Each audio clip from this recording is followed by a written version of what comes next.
ఎలాగున్నారు? అందరూ బాగున్నారా? నేను సునీత కుకింగ్. ఈరోజు నేనేం చేస్తున్నానంటే బొబ్బట్లు చేస్తున్నాను. నాకు లైక్ చేయండి, కామెంట్ చేయండి, సబ్స్క్రైబ్ చేసుకోండి. ఇవి బొబ్బట్లు దేంతో చేస్తున్నాను అనేది నేను ఈ వీడియోలో చూపిస్తాను. స్కిప్ చేయకుండా చూడండి. అలాగే నేను ఒక కప్పు గోధుమ పిండి తీసుకున్నాను. అలా బౌల్ తీసుకుని బౌల్ వేసాను. అలాగే చిన్న కప్పు మైదా, గోధుమ పిండి మైదా పిండి కలిపి మిక్స్ చేసేస్తున్నాను. అలాగే లైట్గా కూడా సాల్ట్ చేస్తున్నాను. సాల్ట్ వేసాను. వేసి మనకు సాల్ట్ కలవాలి కదా, ఇలా కలుపుకోవాలి. తర్వాత లైట్గా ఆయిల్ పోస్తున్నాను. చూడండి, ఇదిగో ఆయిల్ ఇందులో ఆఫ్ పోస్తున్నాను. లైట్గా వేస్తున్నాను ఆయిల్. వేసిన తర్వాత ఇదంతా కలిపేసుకుని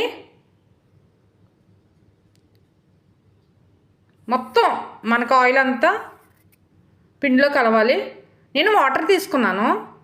వాటర్ వేస్తున్నాను. వేసి మనకు సరిపడగా వాటర్ ఎంత పడుతుందా ఏంటన్నది మనం వేసుకుంటూ చూడాలి. ఒకసారి వేసేసుకోకూడదు.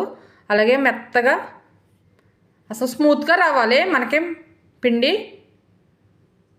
లైట్గా ఆయిల్ పైన వేస్తున్నాను. బాగా స్మూత్గా రావాలి. అప్పుడే మనకి బొబ్బట్లు బాగా స్మూత్నెస్ వస్తాయి.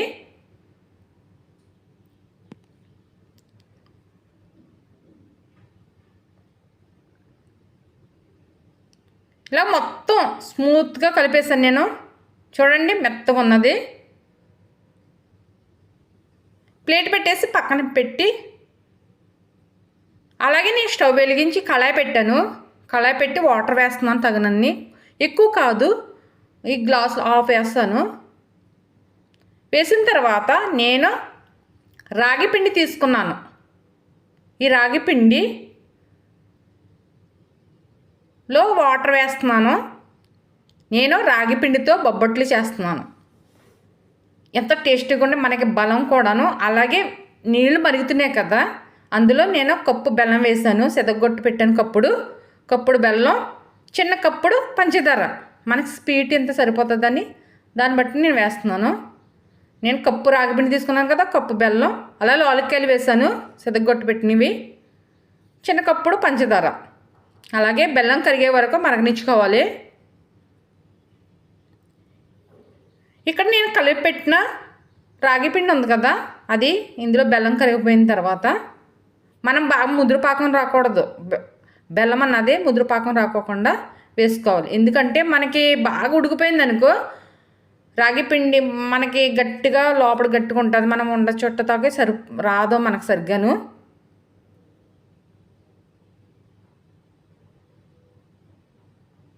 చూడండి, ఇలా కలుపుకోవాలి. మనకు ఉండలు రాకుండా కలిపాక ఇలాగ వేస్తున్నాను. చూడండి, ఈ టైప్లో రావాలి మనకి రాగిపిండి అన్నది.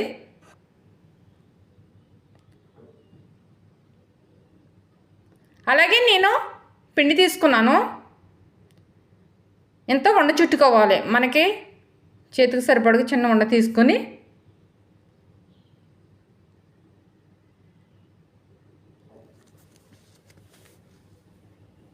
ఇలా చేసిన తర్వాత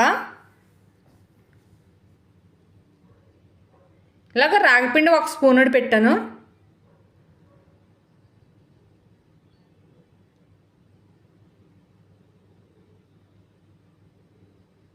ఇలా మనం హోల్స్ లేకోకుండా మొత్తం క్లోజ్ చేసేసుకోవాలి. పిండి అంతా ఇటువైపు తిప్పేసి మొత్తం క్లోజ్ చేసేసాను. ఇలా రావాలి.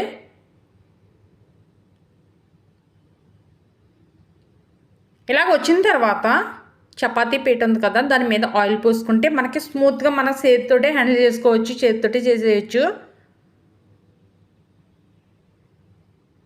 ఇలా బొబ్బట్టు ఇలా చేసుకోవాలి. మనకి ఆరోగ్యానికి ఆరోగ్యం ఉంటుంది, అలాగే బలానికి బలం కూడా ఉంటుంది. నేను స్టవ్ వెలిగించి పెనం పెట్టాను. వీటెక్కిన తర్వాత ఆయిల్ పోసుకుని ఆయిల్ పోస్తున్నాను. తర్వాత బొబ్బట్టు మనకు ఆయిల్ లైట్గా వీటెక్కిన తర్వాత చిన్న మంట మీద కాల్చుకుని లైట్గా తర్వాత పెద్ద మంట చేసుకోవచ్చు. మన చపాతీలు ఎలా కాల్చుకోవడం అలా కాల్చుకోవాలి.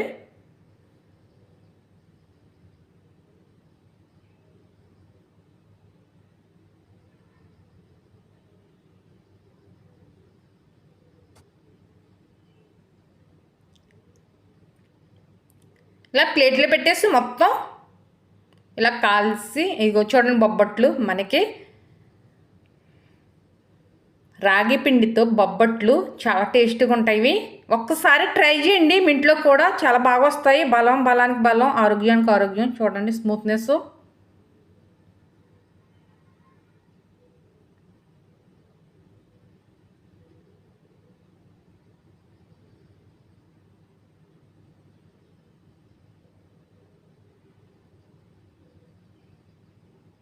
చక్కగా స్మూత్గా ఉన్నాయి.